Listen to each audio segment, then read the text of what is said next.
তাদেরকে 7বার রিমাইন্ডার দেওয়া সত্ত্বেও আওয়ামী লীগ এবং কেয়ারটেকার গভর্নমেন্ট কোনো ভ্যাকসিন নেয় না, প্রাইভেট কেনার জন্য, পয়সা খাওয়ার জন্য।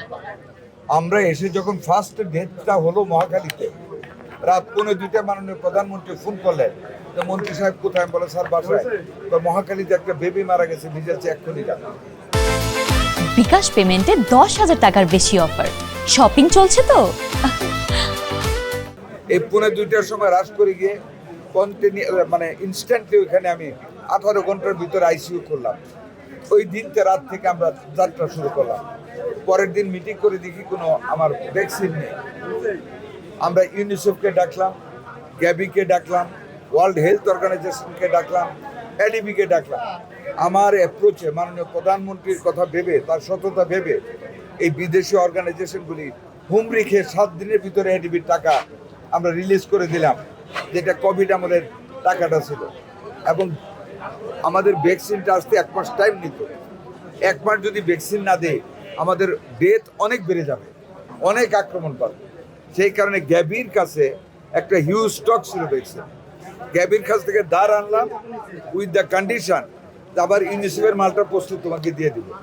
এবং গ্যাবির কাছ থেকে সেই ভ্যাকসিন এনে আমরা প্রথমে একবারে ক্যাম্পেইনে যাই নাই, শর্ট পড়ে যাবে, মাঝপথে বাধা পেয়ে যাবে, যাতে কোনো সমালোচনা না হয়। আমরা we took the decision 4 April আমরা 18টি জেলার, যেটা ইউনিসেফের তারা আইডেন্টিফাই করেছে যে এইগুলি বেশি হার্ম হচ্ছে, ওই 18টি জেলার 30টা উপজেলায় আমরা আমাদের ভ্যাকসিন কার্যক্রম শুরু করেছি, যেটার আউটকাম এখন পাচ্ছি 0।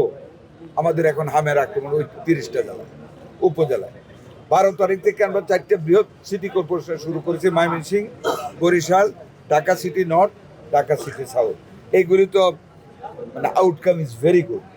যখন আমরা ইউনিসেফের টোটাল স্টকটা পেয়ে গেলাম, then we started the campaign all over the country, যেটা 20 তারিখ থেকে মাননীয় প্রধানমন্ত্রী নিজে থেকে বাচ্চাকে কাছে নিয়ে তার চামড়া তুলে ধরে, একটা প্রধানমন্ত্রী ইতিহাসে কেউ করেন, উনি সেটা উদ্বোধন করেছেন, সেই হামের vaccination all over the country.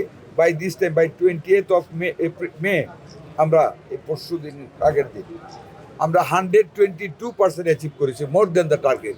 2 কোটির উপরে বাচ্চাকে আমরা ভ্যাকসিন দিয়েছি। তারপরেও কিন্তু আমরা বসে থাকি নাই। সারা বাংলাদেশ ব্যাপী আমাদের মেডিকেল সেন্টারগুলোতে বলেছি ক্যাম্পেইন ইজ ওভার, বাট এটা ডেইলি চলবে ইপিআই কার্যক্রমের সাথে। ডাইকা যারা বাচ্চারা টিকা পায় না, ডাইকা দিতে হবে। কারণ এই দেশের পরিসংখ্যান, পৃথিবীর সকল দেশের পরিসংখ্যান ভুল আছে। কাজে পরিসংখ্যানের উপর নির্ভর না করে we are looking for the baby. যারা ভ্যাকসিন পায় না আমরা সবাইকে ভ্যাকসিন দিয়ে দেবো।